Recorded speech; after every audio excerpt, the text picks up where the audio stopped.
Thank you for joining me again this morning on an atmosphere of worship. And the last time we talked about who a true worshiper is.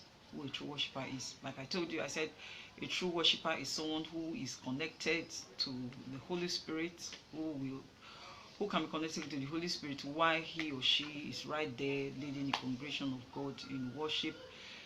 And in this our discussion this morning, we are going to be extracting who a true worshiper is. True worship. The other time was true worshiper. This time we are talking about true worship. True worship will be in view. You can call in using the number right there on your screen, on your page, on the page where you are viewing now. You can just call that number. You can call in. You can put in your contributions. You can ask questions. Anything you want us to talk about, we look at it and just talk about it together. Like today, so let's look at worship. True worship. True worship, like I would say, is in the absolute submission of the heart to the one being worshipped. An absolute, total submission of the heart to the one being worshipped and adored. You can pretend to be in awe of any human being. No, you see somebody, you pretending to worship. But this one, heartfelt, an absolute worship of the heart to the one being worshipped and adored. Like you can pretend to be in awe of any human being, and they will be deceived, mind you. Of course they will be deceived, but God searches the intentions of the heart. That's what God does. He searches the intention of our hearts, and that is why he knows those who truly worship him in spirit and in truth. He truly knows those who worship him in spirit and in truth. In the book of John 4:24, it says, God is a spirit, and those that worship him must worship him in spirit and in truth. Search your hearts. That's what I've come to ask you today. We just talk briefly. Search your hearts. Are you a true worshiper? I'm asking. Are you a true worshiper? It's not a question for me to answer. I'm asking myself. Ask yourself, are you a true worshiper? Who you be for church? You be true worshiper? Are you a true worshiper? Ask yourself. Abi you come church, can't do eye service. Now eye service you can't do for church, pretending to worship God, whereas you are not. If you claim to be a worshiper and you still commit sin, I repeat, you still they commit sin. Now only who keep person now they commit sin. Who they lie, now sin they commit. The offense is as grievous as who commit sin. Who commit fornication, now the same thing. Now your boyfriend how you sleep tonight. In the morning, you don't dress, you don't wear choir robe, you don't come church. You want to come and do praise and worship. You don't quarrel for your compound, finish in the morning. You are coming to church. Now you they lead worship. Now you want lead worship.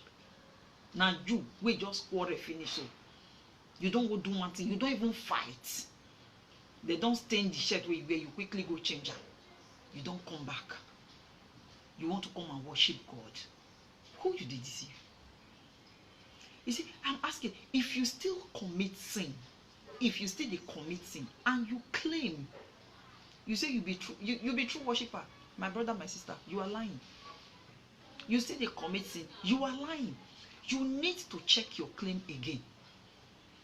A true worshiper of God does not take with levity anything that concerns God. You cannot take with levity. You don't feel use left hand take carry on now. What concerns God? You cannot, because your own lifestyle self. You want to give God true worship. The things of God. You know that you cannot take it with levity. Anything that concerns him. David is a very good example. David is a very good example of who a true worshiper is. He wrote many psalms praising God. Those are some of the things we sing in church today. All those psalms. All those psalms are what David wrote. He said, he wrote many psalms praising God and talking about how much he loved God's status. How much today I'm asking you, how much of God's status do you love? It not concern you.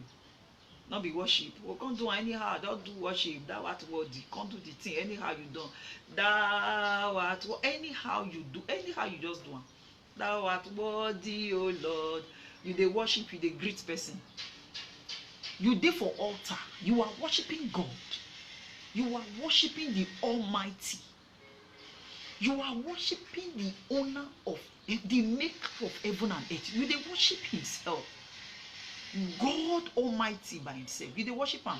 You dey lift up your holy hand. You dey greet. Because there are some churches where the altar is very close to the pew. So when you are singing, you're leading the church in worship. Your friend will never see, just enter for congregation. You dey greet them. Thou art worthy. Good morning, good morning. Worthy, oh Lord. Where is that? No, some people they sabi bow down when they greet. Now worship they worship. To receive glory, a worshiper, you they worship God, you they greet person. A worshiper, you they greet. You know some churches, some children they come in front of church. Now, you they worship God. You they tell the people, sit down there. Thou art worthy. I say sit down there. What? Oh, now your husband you they talk to. Now your wife you they talk to. Now your brother you they talk to. I mean, now your sister now you they worship. You are worshiping the Almighty for crying out loud. You are worshiping God Almighty. You are supposed to reverence Him. Your actions. Worship is a thing of the heart. Worship is a thing of the heart. Our action mainly they express them. Our action they mainly the expression. That's why the Bible says in short, out of the abundance of the heart, the mouth. Out of the abundance of the heart, the expression where they give, that's what we see. So who are we deceiving? Who are you deceiving?